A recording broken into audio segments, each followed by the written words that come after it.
大家好，歡迎收睇今日嘅澳洲社區快訊。圍繞悉尼南區好視為一個清真寺發展項目嘅長期爭議，近日再有新進展。George River 市議會通過黃賓市議員動議，將喺官方網站設立專頁，集中公開項目背景、審批過程同最新進展，提升資訊透明度。該項目位於 Carlton 區 Botany Street， 自2019年提出以嚟，一直引起社區廣泛關注。期間曾經收到數千份居民反對意見，主要涉及交通擠塞、泊車不足以及對社區環境影響等問題。項目審批過程亦一波三折，最初曾經被拒，其後經上訴交由新南威爾士州土地與環境法院裁決，最終獲批興建清真寺同社區中心。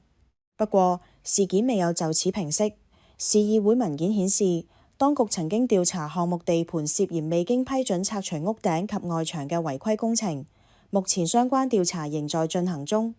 分析指出，項目所在位置鄰近住宅區，涉及規劃用途及社區承載能力等問題，加上多年爭議累積，令到發展前景仍存在不確定性。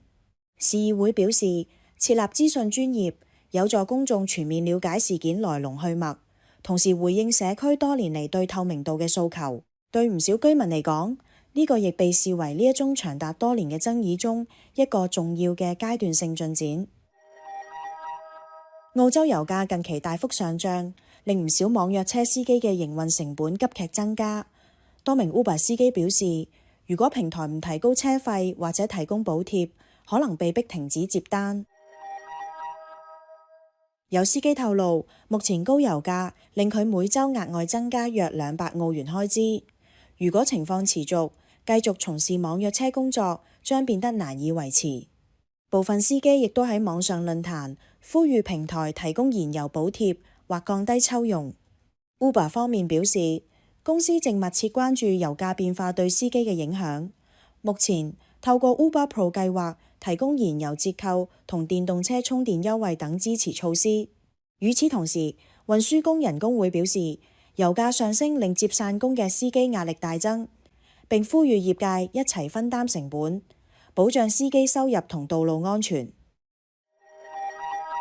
澳洲社區快訊報道最新熱話，只要到 TVB Anywhere 或者 ACE 澳華娛樂社交平台都能夠收睇得到。歡迎大家提供任何本地資訊。